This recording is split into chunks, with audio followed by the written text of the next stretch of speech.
Assalamualaikum, welcome to my YouTube channel and you are watching BS English with Laiba। आज के lecture में हम लोग सिंबल्स इन Twilight इन दिल्ली के बारे में पढ़ेंगे। उससे पहले हम लोग ट्विलाइट इन दिल्ली के तमाम की पॉइंट्स, करेक्टर्स और डिटेल समरी हम लोग देख चुके हैं। राइटर्स का इंट्रोडक्शन भी हम लोग कवर कर चुके हैं और आज के लेक्चर में हम लोग सिंबल्स को पढ़ेंगे। तो बढ़ते हैं अपने टॉपिक की तरफ। जो फर्स्ट सिंबल है हमारा वो है ट्विलाइट इन दिल्ली। अब ट्विलाइट इन दिल्ली जो है इसका टाइटल है इस नावल का। ये रिफ्लेक्ट करता है degeneration of Muslim culture को, डिके ऑफ कल्चर को। जो दिल्ली का कल्चर है, जो मुस्लिम्स का कल्चर है, वो डिके हुआ था, वो डिस्ट्रक्शन हुआ था। इन सारी चीज़ों को इसका टाइटल जो है रिफ्लेक्ट करता है। वो कहता है कि जो आज़ादी की रोशनी थी, जो हमारा कल्चर था, जो हमारी ग्लोरी थी, वो ख़त्म हो गई है और गुलामी जो है वो आ गई है।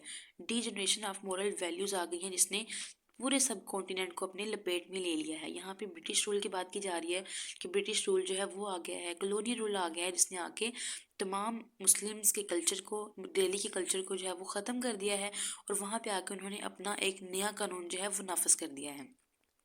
अब यहाँ पे जो सेकंड सिंबल है वो हमारा मीर निहाल। मीर निहाल का जो करेक्टर है is very much important is this in this novel. अब बाज़ों का पेपर में भी आ जाता है कि मीर निहाल के करेक्टर पे कोई क्वेश्चन आ जाता है या फिर असगर और मीर निहाल इन दोनों के जो है वो कंट्रास्ट क्वेश्चन में आ जाता है। ठीक है, अब मीर निहाल का जो करेक्टर है वो सिम्बलाइज कर रहा है old tradition of Muslim culture को। ठीक है, मीर निहाल जो है वो फॉलो करता है ओल्ड ट्रेडिशन को। इसको पिजन फ्लाइंग जो है वो बहुत ज़्यादा पसंद होती है। ये प्रोस्टिट्यूट के पास जाता है। बब्बन जान जो है वो इसकी फेवरेट प्रोस्टिट्यूट होती है जिसको ये घर भी लेके देता है और उसके साथ जो है वो नाइट स्पेंड करता है। अब ओल्ड ट्रेडिशन की अगर हम बात करते हैं तो जो ओल्ड ट्रेडिशन था दिल्ली का, वहाँ पे इन प्रोस्टिट्यूट्स के पास जाना, काइट फ्लाइंग और पिजन फ्लाइंग, ये बहुत ज़्यादा आम चीज़ें थी। तो मीर निहाल जो है इन तमाम चीज़ों को यहाँ पे फॉलो करता हुआ नजर आता है हमें। अब यहाँ पे जो थर्ड सिंबल है वो हमारा असगर।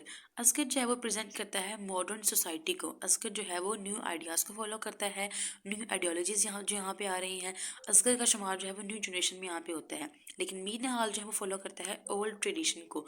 अब अगर हम असगर के गेटअप को देखते हैं, असगर ने जो है वो पैंट शर्ट पहनी हुई होती है, बूट पहने हुए होते हैं, जो कि सिम्बलाइज कर रहे होते हैं कि वो ब्रिटिश जो स्टाइल है उसको अडॉप्ट कर रहा है यहाँ पे। उसके अलावा असगर जो है वो एक घर बनाता है, जो घर जो है वो फुल ऑफ इंग्लिश आइटम्स होता है। उसमें वो तमाम वो चीज़ें रखता है जो कि ज़्यादातर ब्रिटिशर्स यूज़ कर रहे होते हैं। ठीक है, उसके अलावा यहाँ पे असगर जो है वो 3 दफ़ा मोहब्बत करते हैं। जैसे असगर जो है वो पहले मुशर्रफ भाई को पसंद करता है, फिर जो है वो बिल्किस को पसंद करता है, एंड जिसका लास्ट लव होता है वो होता है ज़ोहरा। ठीक है, अब यहाँ पे अगर हम ओल्ड ट्रेडिशंस की बात करते हैं तो मीर निहाल जो था उसने सिर्फ बब्बन जान को पसंद करता था। वो बब्बन जान की डेथ के बाद मीर निहाल जो है वो खुद को बहुत ज़्यादा डिप्रेस्ड फील करना लग गया था। लेकिन असगर जो है उसने एक के बाद दूसरी और दूसरे के बाद तीसरी करी है जो कि मॉडर्न सोसाइटी को रिफ्लेक्ट कर रहा है। ठीक है, अब यहाँ पे जो फोर्थ सिंबल है वो है हमारा स्नेक। अब स्नेक का सिंबल है वो भी बहुत ज़्यादा इंपॉर्टेंट है इसके अंदर। स्नेक जो है वो सिंबल है किसका? इविल का। स्नेक जो है ये सिंबलाइज कर रहा है ब्रिटिशर्स को, कॉलोनियल रूल को। ठीक है, अब यहाँ पे जब स्नेक जो है वो एंटर हो जाता है पिजन्स के कोप के अंदर, मीर निहाल जो है वो जाते हैं उस स्नेक को मारने के लिए। जब उस स्नेक को मार रहे होते हैं, स्नेक जो है वो गटर के अंदर छुप जाता है। अब यहाँ पे जो गटर है वो सिंबलाइज कर रहा है डार्कनेस को। ठीक है, अब जो स्नेक जो है उसको मारने की फिर कोशिश करते हैं मीर निहाल। उनके दिल में ना कुछ ऐसी बात होती है कि नहीं, मैं स्नेक को ऐसे नहीं छोड़ सकता, मैं मुझे इसको मारना चाहिए। तो वो गटर में से निकाल के उसको मारते हैं। अब यहाँ पे जो स्नेक को किल करने की अटेम्प्ट जो है वो उनके इनर होप को रिफ्लेक्ट कर रही है। उनके दिल में कहीं ना कहीं एक उम्मीद होती है कि जिस तरह से इस पिजन्स के क्वार्टर्स के अंदर से मैंने स्नेक को मार भगाया है, इसी तरह से जो मुस्लिम्स हैं उनके वो भी एक ना एक दिन इन्हीं ब्रिटिशर्स को मार के अपने मुल्क से जो है वो बाहर निकाल देंगे। ठीक है, अब जब मीन हाल उस स्नेक को मार देती है ना तो वो कहते हैं just a snake, I have killed it. ठीक है, अब जो इनकी इनर होप यही होती है इसके अंदर कि जिस तरह से मैंने स्नेक को मार दिया इसी तरह से मुस्लिम जो है वो ब्रिटिशर्स को निकाल देंगे अपनी कंट्री के अंदर से। ठीक है, अब जो नेक्स्ट सिंबल है हमारा वो है पिजन्स। यहाँ पे पिजन्स जो है वो डिपिक्ट कर रहे हैं मुस्लिम कल्चर को। ठीक है, अब ये किसको सिंबलाइज कर रहा है? प्योरिटी को। जो पिजन्स को जो है इनकी प्योरिटी को जो है वो आके ख़त्म कर दिया था किसने? स्नेक के। कि इनकी जो स्नेक है वो सिंबल है इविल का। ठीक है, कि जो इविल है उसने आके प्योरिटी को ख़त्म कर दिया है। ठीक है, स्नेक जिस तरह से आके पिजन्स को खा लिया था, इसी तरह से जो इविल है उसने आके प्योरिटी को ख़त्म कर दिया है। जो ब्रिटिशर्स हैं उन्होंने आके जो मुस्लिम्स का कल्चर है, जो दिल्ली का कल्चर है, उसको ख़त्म कर दिया है। अब यहाँ पे गटर जो है वो सिंबलाइज कर रहा है डार्कनेस के साथ, ठीक है। अब यहाँ पे है हमारा जो नेक्स्ट सिंबल है वो हमारा कैट। अब कैट जो है वो सिंबलाइज कर रही है ब्रिटिशर्स को, ठीक है। जिस तरह से स्ट्रे कैट आती है पिजन्स की क्वार्टर के अंदर और आके मीन हाल के तमाम पिजन्स को खा जाती है। अब यहाँ पे कैट सिंबलाइज कर रही है ब्रिटिशर्स को, किस तरह से ब्रिटिशर्स ने आके उनकी जो थोड़ी जड़ें जो हैं वो सब कॉन्टिनेंट की वो हिला के रख दी हैं, ठीक है। वो आके लोगों को फोर्स कर रहे हैं कि वो हमारे रूल को फॉलो करें, जैसे हम कहते हैं वैसे ज़िंदगी गुजारें।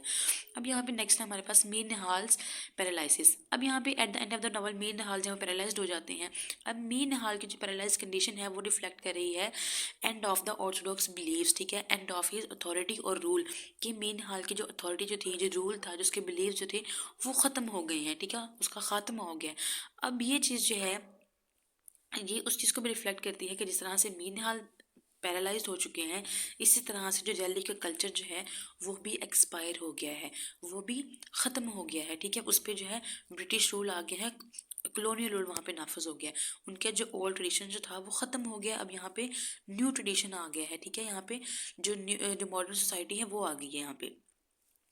अब यहाँ पे कोटेशन है कि his days were done and beauty had vanished from the earth but life remained over which man had no command and must go on, ठीक है। अब यहाँ पे अजान का जो सिंबल है वो बहुत ज़्यादा इंपॉर्टेंट है। जिस तरह से मुस्लिम रिलीजन के अंदर अजान इज़ वेरी मच इम्पॉर्टेंट। मस्जिद में 5 दफ़ा अजान दी जाती है कि मुसलमानों को जो है वो अजान के सॉरी नमाज के लिए बुलाया जाता है। अब यहाँ पे अजान जो है वो सिंबल है प्योरिटी का, ठीक है। मुस्लिम रिलीजन में बहुत ज़्यादा ज़रूरी होती है ये। अब यहाँ पे वो अजान को जो है वो कंपेयर कर रहे हैं अहमद अली रेवोल्यूशनरी कॉल के साथ, ठीक है। ये किस रेवोल्यूशनरी कॉल जो है वो आज़ादी के लिए है, ठीक है, लिबर्टी के लिए है, फ्रीडम के लिए है। वो कहते हैं कि जिस तरह से एक दिन में 5 दफ़ा अजान मुसलमानों को अपनी तरफ बुलाती है, आओ कामयाबी की तरफ, ठीक है। जैसे अजान में ना वो है ना एक लाइन के हैया अलल फलाह, ठीक है, आओ कामयाबी की तरफ। इस तरह से वो कहती है कि अजान जो है वो रेवोल्यूशनरी कॉल है, जो कि ये कॉल जो है मुस्लिम्स को है कि वो आके लड़ें अपनी फ्रीडम के लिए, अपनी लिबर्टी के लिए, अपने हकूक़ के लिए, कि वो अपनी जो तमाम उनकी जो कल्चर था, उनकी जो अथॉरिटी जो थी, जो उनका रूल था, उसको वो वापस हासिल कर सकें, ठीक है।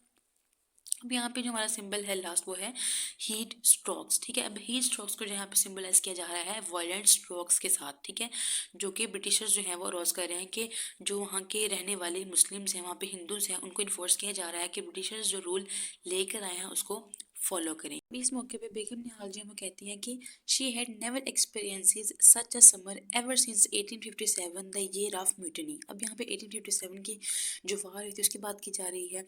इस वार के बारे में हम लोग जो प्रीवियस लेक्चर्स में डिस्कस कर चुके हैं, लेकिन फिर एक दफ़ा से मैं आपको रिवाइज करवा देती हूँ कि इंडियन रिबेलियन वार हुई थी 1857 के अंदर against the British India east company, ठीक है। इसमें हिंदू जो मुस्लिम फौज थे उन्होंने जंग का आगाज़ किया था। मंगल पांडे जो था उसने इस वार का आगाज़ किया था, जिसमें मुसलमानों को जो था वो हिंदूज को जो था वो शिकस्त हुई थी। 1858 से लेके 1947 तक ब्रिटिशर्स ने आके भी हम पे हुकूमत करी थी, जो कि तकरीबन 19 ईयर्स का दौरानिया बनता है, ठीक है।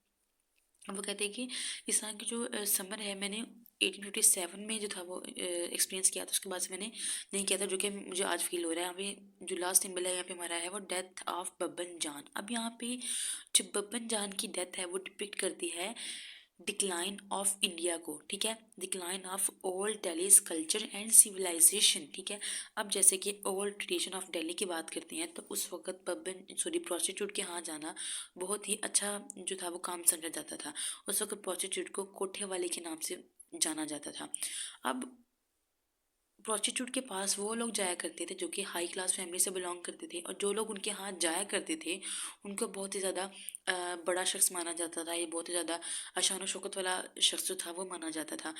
पिजन फ्लाइंग, काइट फ्लाइंग, ये प्रोस्टिट्यूट के यहाँ जाना बहुत ही ज़्यादा आम चीज़ समझी जाती थी, तो बहुत ही ज़्यादा अच्छी चीज़ समझी जाती थी। जैसे कि इस नावल के अंदर बब्बा जान की जो डेथ हो जाती है और मुश्तरी भाई की जो सिचुएशन है वो भी बहुत बुरी होती है। फिर यहाँ पे जो पिजन्स जो हैं वो ख़त्म हो जाते हैं, मीर निहाल के पिजन्स जो हैं वो मर जाते हैं। तो ये सारी चीज़ों का ख़त्म हो जाना है, ये सारी चीज़ें जो है सिंबलाइज कर रही हैं डिक्लाइन ऑफ दिल्ली को, डिक्लाइन ऑफ दिल्ली कल्चर को, कि जो ओल्ड ट्रेडिशन है दिल्ली का वो ख़त्म हो गया है। अब जो मॉडर्न सोसाइटी है उसने आके उसकी जगह ले ली है, ठीक है। अब तमाम सिंबल्स को हम लोग यहाँ पे कवर कर चुके हैं। And thank you so much. अगर आपको लेक्चर अच्छा लगा है तो do share and subscribe my channel. मिलते हैं अपने नेक्स्ट वीडियो।